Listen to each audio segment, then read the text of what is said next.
Good morning students. आज हम combinations संचय के बारे में अध्ययन करेंगे और इससे संबंधित जो क्वेश्चंस हैं उनको देखेंगे। तो छात्र ध्यान से देखें। तो सबसे पहले हम संचय और क्रमचय में अंतर देखेंगे। यदि हमने चार वस्तुएं दी हुई हैं ए बी सी डी, चार वस्तुएं दी हुई ए बी सी डी, इनमें से एक समय में दो वस्तुओं को लेकर यदि हम संचय बनाना चाहें तो आप देखेंगे कि A B, A C, A D, B C and C D कितने हैं? 6। इसमें हमने दो संख्याओं के क्रम पर ध्यान नहीं दिया है। ए बी और बी ए को हमने एक ही संचय माना है, जबकि क्रमचय में क्या होता है, ए बी बी ए दोनों अलग अलग होते हैं। तो हम संचय में क्रम का महत्व नहीं देते हैं, और यदि हम इनके क्रम को साथ में जोड़ दें, जैसे ए बी यहाँ लिखा हुआ है, बी ए सी लिखा हुआ है, सी ए, इनको भी यदि ऐड करते हैं तो हमको यहाँ देखिए चार में से दो को लेकर बनाए गए संचय हुई संख्या दी है 6। यहाँ देखिए 6 है, और यदि हम क्रमचय बनाना चाहें तो कितना हो जाएगा? ये 6 और जुड़ जाएंगे, 12 हो जाएंगे। तो संचय के लिए हम 4C2 का यूज करते हैं और क्रमचय के लिए 4P2 का यूज करते हैं। दोनों में क्या रिलेशन हो रहा है? 4P2 equal to 4C2 into factorial 2। ये फार्मूला आप याद रखेंगे, ठीक है। यहाँ देखिए यदि हम क्रमचय बना रहे होते तो 6 और 6 12 हो जाते, और संचय ले रहे हैं तो हमको 6 रहेंगे। तो इन दोनों में क्या अंतर है? यदि संचय में कि जो आर है उसका फैक्टोरियल 2 को मल्टीप्लाई कर दें तो क्रमचय प्राप्त हो जाता। तो दोनों में एक रिलेशन यहाँ दिया हुआ है, इसको नोट कर लेंगे।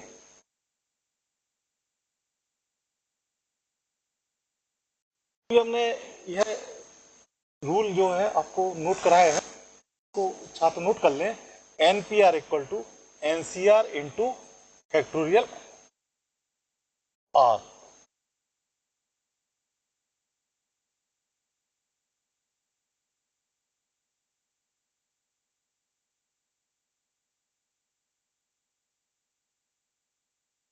तो N P R equal N C R into factorial R. तो इसको हम ये ऐसा देखते हैं, N C are equal factorial N upon factorial R factorial N minus R. तो हम इसको देखते हैं कि 1 अपॉन फैक्टोरियल आर को अगर अलग रखते हैं तो यहाँ आ जाएगा factorial N upon factorial N minus r, और इसकी वैल्यू क्या होती है? 1 upon factorial r into n P are.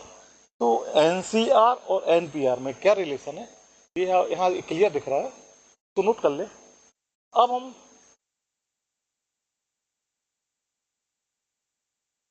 N C N, यदि आर की वैल्यू एन है तो इसका मान कितना होगा? 1। इसको बच्चे ध्यान से नोट कर लेना, जरूरत पड़ेगी तो इसका यूज कर लेंगे। और एन सी जीरो, इसका मान भी 1 होता है। तो ये दो पॉइंट हैं, इनको नोट कर लें।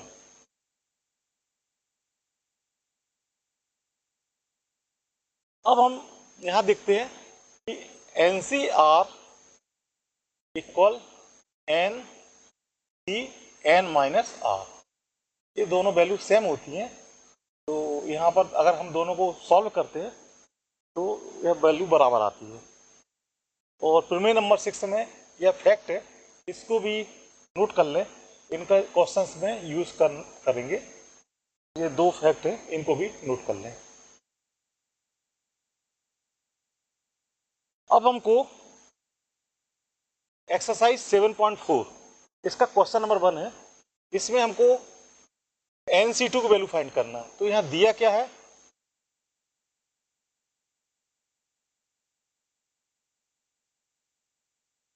NC8 equal NC2।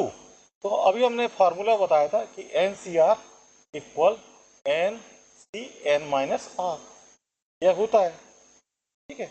इसका यूज करेंगे और हम यहाँ पर रख देंगे NCN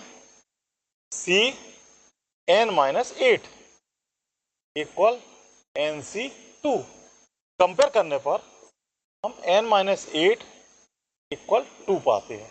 देखिए इसमें हम दोनों को तुलना करते हैं, n-8 इक्वल टू 2। इसको सिंपल कर लेंगे, n इक्वल टू आ जाएगा 8 प्लस 2 इक्वल 10। अब हमको किसकी वैल्यू फाइंड करना है? NC2 की। n कितना दिया हुआ है? 10C2। इसको सॉल्व कर लीजिए।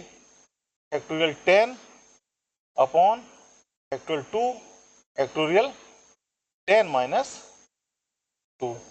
इसको सॉल्व करेंगे तो ये हो जाएगा आपका 10 इंटू 9 इंटू फैक्टोरियल 8, और फैक्टोरियल 2 होता है 2, और 10 माइनस 2 कितना होगा? फैक्टोरियल 8। फैक्टोरियल 8 और फैक्टोरियल 8 कट गया, तो 2 से 10 कैंसिल होगा, तो 9 इंटू 5 45। ये इसका आंसर हो गया। क्लियर? देखते हैं इसमें हमको n की वैल्यू फाइंड करना है, तो हम सबसे पहले सेकंड का फर्स्ट सॉल्व करते हैं। क्या लिखा हुआ है? 2NC2 is to NC2 equal to 12 is to 1। ये दिया हुआ, तो इसको आप सिंपल करिए। Factorial 2n upon factorial 2 factorial 2n minus 2 is to factorial n upon factorial 2 factorial n minus 2 equal 12 is to 1। तो सिंपल करें तो factorial 2n upon factorial 2 factorial 2n minus 2 into, अब इसका डिनोमिनेटर न्यूमरेटर में ले जाएंगे और न्यूमरेटर डिनोमिनेटर में ले जाएंगे।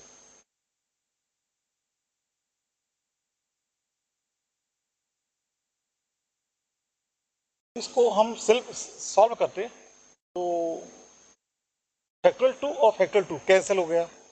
यहाँ आ जाएगा आपका 2n minus 1 into factorial n minus 2 upon factorial 2n minus 2 into, यहाँ पर factorial n minus 2 upon n minus 1 factorial n minus 2 equal 12 upon 1। इसमें a और factorial n 2n minus 2 cancel हो गया, इसमें भी factorial n minus 2 factorial n minus 2 cancel हो गया। तो यह कितना आ जाएगा आपका? ये आ जाएगा आपका 2n का मल्टीप्लाई कर दो, 2n into 2n minus 1 equal 12n into n minus 1। इसको आप ब्रैकेट को हटाएंगे तो यहाँ हो जाएगा आपका 4n स्क्वायर माइनस 2n। इसमें देखेंगे तो यह आ जाएगा आपका 12n स्क्वायर माइनस 12n।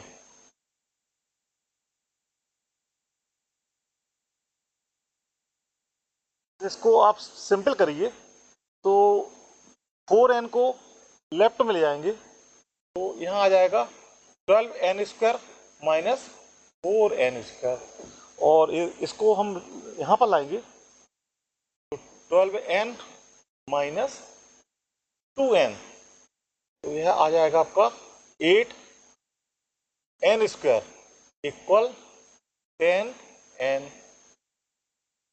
तो n square upon n equal 10/8। तो n की वैल्यू आ जाएगी